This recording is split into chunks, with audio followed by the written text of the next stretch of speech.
Adobong pato sa gata at kilawin. Diskartehan natin yan mga bossing.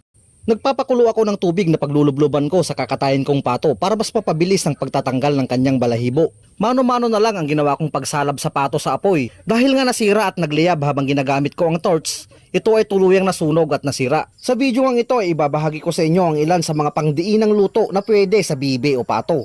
Bago ko pa man yan simulang katayin, nilamas ko muna yan sa asin. Mas mainam kung rock salt ang inyong gagamitin.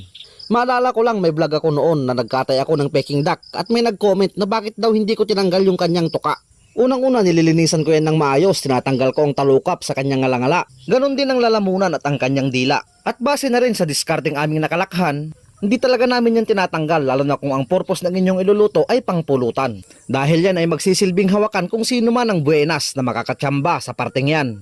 At syempre ang makakarelate lang ay yung mga tropa nating mga cowboy dyan. Tinanggalan ko rin ng kaunting laman sa may parting pitso dahil yan ang gagamitin ko para sa didiskartehan kong kilawin. Pagkatapos ko itong hugasan ng ilang ulit, sunod ko naman itong papakuluan ng tanglad at luya. Yan naman ang mabisang paraan na pwede kong ibahagi sa inyo upang matanggal ang tagla nitong anggo at lansa. Pag nagsimulang kumulo, pwede mo nang orasan ng 10 minuto tsaka mo hanguin. Huwag kang mag-alala, hindi mawawala ang lasa. E saan ba naman mapupunta? Nag-isa na rin ako dyan ng mga aromatiko, bawang sibuyas at luya. Pagkatapos ay sisimulan ko na ang pagkasangkutsa. Isasabay ko na rin ang dahon ng laurel at paminta. Aalagaan sa halo at palalabasin ang sarili nitong mantika.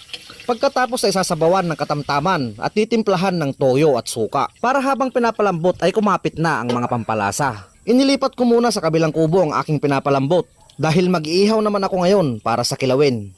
Yan ay ang mga laman loob at ang hiniwa kong kaunting laman kanina.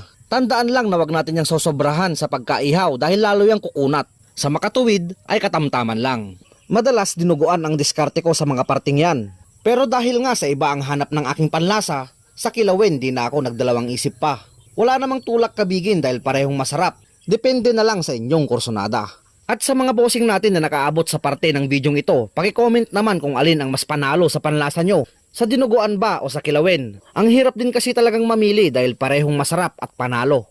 Pagkatapos ko itong hiwain sa maliliit na parte, titimplahan ko naman ng mga ricado. Siling panigang, luya at sandamukal na sibuyas.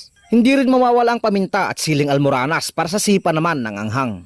Tinimplahan ko na rin ng mga pampalasa. Nakapaglagay na ako ng kaunting suka kanina kaya sa 5 pirasong pinigang kalamansi ay pwede na. Huwag kayong mag-alala, malinis yung kamay ko, mas malinis pa sa konsensya ng mga buhaya sa gobyerno. Walang kaarte-arte at ganun lang kasimpleng dumali ng masarap na kilawing pato. Tamang-tama at 1 oras na rin nang nakalipas, binilikan ko na ang aking niluluto. Sa pagkakataong yan, naigana ang sabaw at nagmantika. Maganda rin ang pagkakalambot dahil nga niluto ko ito sa mahinang apoy. Sunod ko na rin ilalagay ang kakang gata. Maglalagay din ako ng siling haba, pangdagdag bango at aroma. Hahaluin ko na lamang ito at hihintayin maluto ang gata at tuluyang magmantika. Ganun lang kasimple mga bossing. Luto na po ang ating napakasarap na adobong pato sa gata.